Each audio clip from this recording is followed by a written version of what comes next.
Episode 2. What is money and where does it come from? We are often told that money consists exclusively in the physical things we carry in our wallets and purses, notes and coins that are legal tender. But what if this isn't true?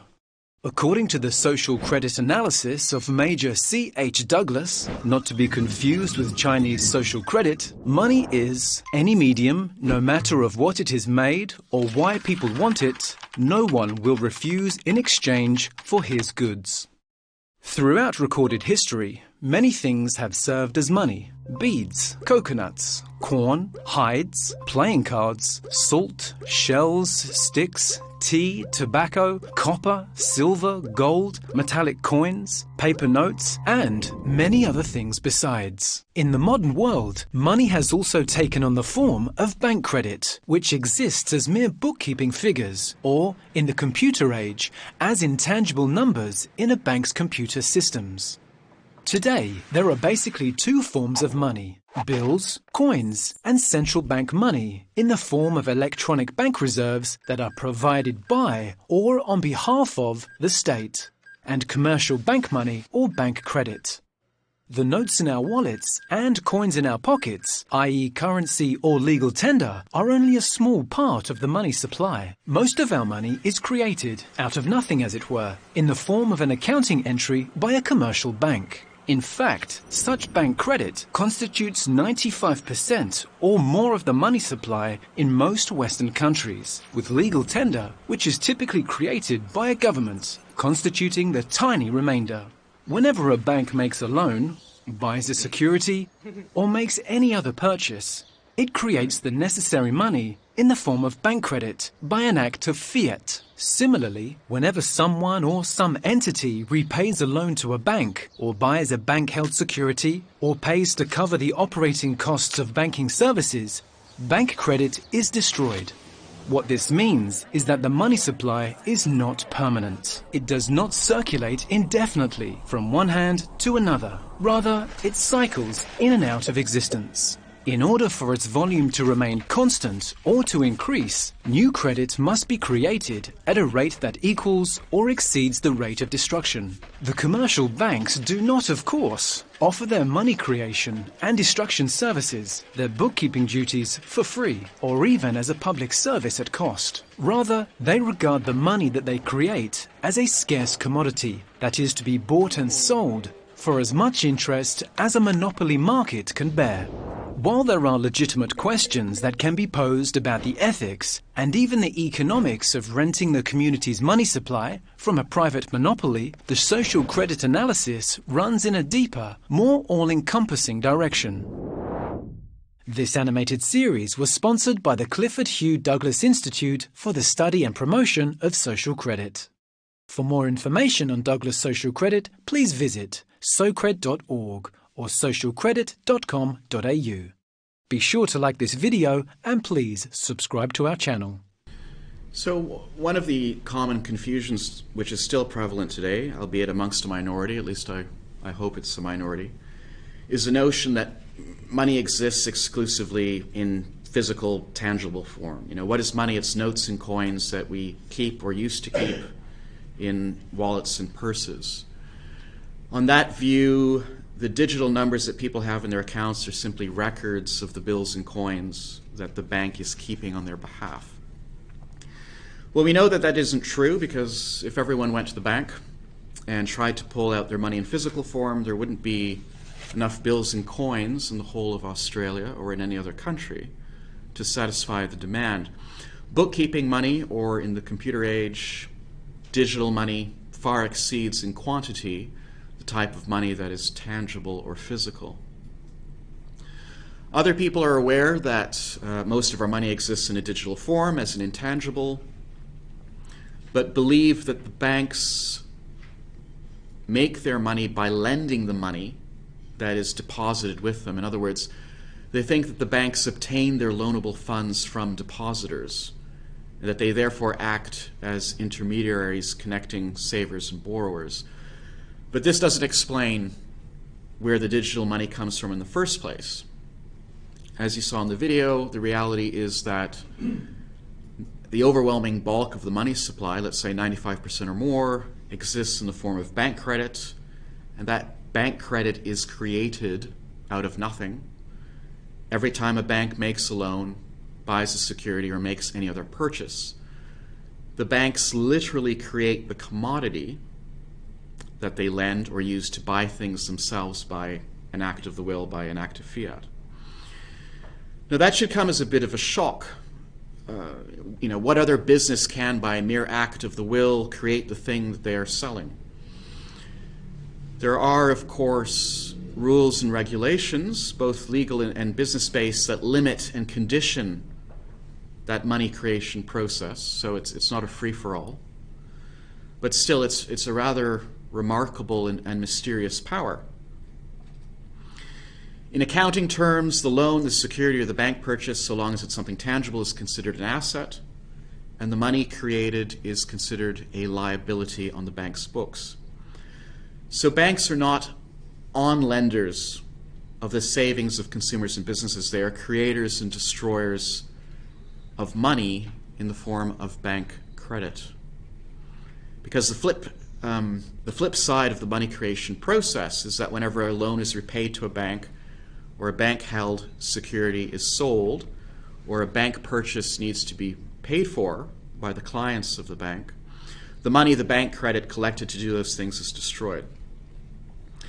So why is this important from a social credit point of view? Well, once you understand what money is and where money comes from, it becomes clear that money can be created in various ways. It can be allocated in different ways. It could be returned to its source or its origin in different ways.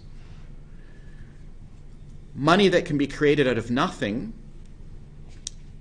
by an act of the will is a power which allows, at least in principle, for a great deal of flexibility. And so there's a certain degree of arbitrariness in the rules which govern the existing banking system. And those rules are therefore not set in stone, or at least not completely. They can therefore be changed or adapted. The social credit position is that this power of money creation should serve society in the best possible way. And that means serving the needs of the individual citizens who might rightly be considered as shareholders in their societies.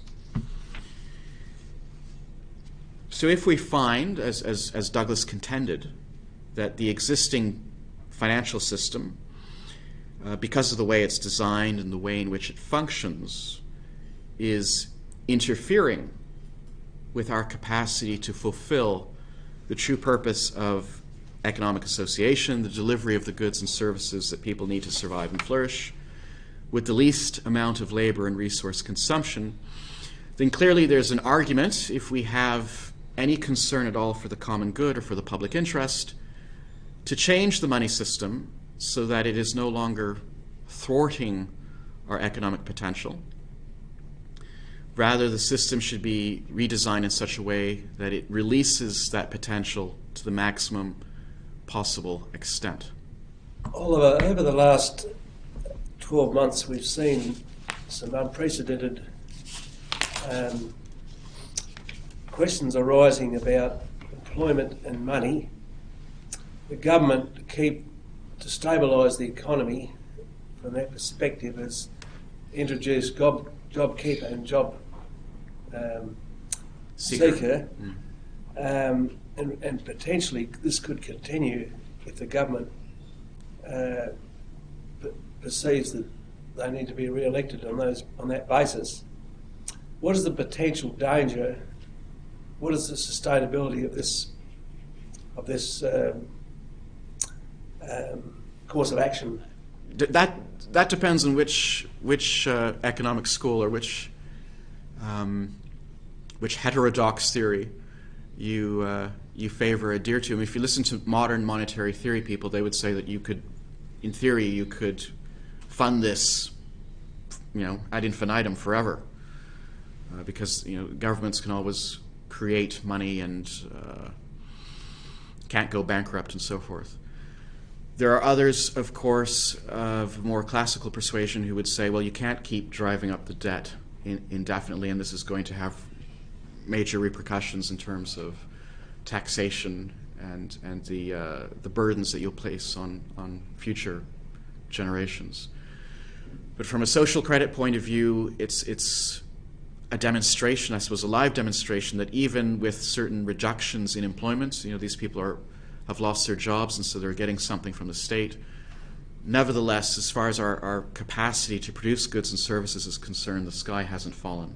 Right? We can still, in terms of shelter, food, utilities, so clothing, etc. There's still plenty of production about that needs to be distributed, and the government, by providing money to those who have lost jobs, is not only doing them a favor, but it's providing much-needed demand for businesses so that they can sell their surplus goods and services and meet their costs. Were you all aware that this is how the system works, basically? This is not a shock to anyone. I mean, with me, I guess the majority of the people in the group here, we're aware of some of the, some of the teachings, but it's always a learning curve. Sure. That's why we're here. Right. We might pick something up that we've never known before. So okay. It's all a learning thing. Very good. All right. Fair enough. On my mobile phone, I've got a calculator. Mm-hmm. And on that calculator, I can punch in 1 and 6 zeros. And now I can say, well, now if I had a banking license, I could issue that as credit to the community at interest. Mm-hmm. Is that correct? That is correct. That's basically all that's involved. I mean, banks do have to be careful, of course, because if they create money and they lend it to people who can't pay it back, that's going to be a problem. They'll end up eventually losing assets and maintaining liabilities, which they don't want to be in that position. So it's not as if they can just recklessly create money. They have to be careful about who they're sending money to, but the actual money creation process itself is really only a matter of, like you say, punching numbers into an account, right? And presto, however much money they've put there has come into existence. And that's the bulk of the money supply. Just to add to that, my thinking is, okay, the bulk of the money supply comes in the form of bank credit, in the form of people taking out loans, but the anomaly, for starters, is that the banks never actually create the interest component. So where a business is operating and it may borrow 100% this year, next year it has to borrow greater than 100% to service not only the repayment of the loan but the interest component as well. Is that an inflationary pressure, Oliver? Is it actually part of the whole trigger of inflation? I think it is an inflationary pressure. However, I should stipulate first that the banks do, by making bank purchases, by paying for employees, et cetera, they do inject some money of their own into the economy, which could be used then to pay part of the interest. The question, I think, arises where the profit is concerned. So in order to make a profit, of course, their revenue, the bank's revenue, has to be greater than their expenses. So the question is, where does that money come from? And is it there? And it may not be there, and at least not automatically. And therefore, that could cause a problem. But yes, interest is an expense, and of course, we're not against banks whether they charge an interest or a service fee. They've got to recuperate money so that they can meet their expenses somehow. The question of usury and the morality of it, that's a very important question. But I don't want to spend too much time on that because social credit actually looks at a far more fundamental problem, which if we could address it on social credit lines, the usury thing, I think, would solve itself largely. The world debt currently stands at over $277 trillion. $277 trillion. That equates to 4 years full-time work of every person on the planet paying that debt back. Now, we're the most productive civilization in the history of mankind ever. We've got, since the early 1900s, Nikola Tesla developed polyphase rotating magnetic field motor, the electric motor. He went to alternating current, the electric motor. Just think about that in all of industry. This is only 100 years ago, 120 years ago. Then we've got internal combustion engines, and we've got jet engines now. We've got boilers that are operating. All this enormous amount of productive capacity, and yet we've got this debt, an irredeemable debt of currently $227 trillion, and it's escalating, it's logarithmic. It's no longer going like this, it's actually going like this. It's got a curve that's going into exponential. And that to me is the concern that, okay, if banks are creating this and the debt level is going to this, have we emphasised enough this anomaly that of them able to actually produce money out of nothing and create it as a debt? Yes, well, there is this risk, of course, when societies become massively indebted, that they, at some point, whatever was the case with the government, businesses and consumers are no longer able to service that debt. And then, of course, you end up with an economic crisis. Some of the debt gets written off. But at the same time, unless there's been some natural catastrophe, food still is being produced in the fields and the factories can still run and so on and so forth. There hasn't been any impact on the physical production process. So it seems that it's rather silly for all of us to suffer economically because the financial software we're running, because of the way it's designed, it's invariably generates these hiccups where there's too much debt and there's not enough income to service the debt, and then we've got to restart the thing from maybe not the beginning, but we've got to wipe off some of the debt and retake our position at an earlier point in the exponential increase.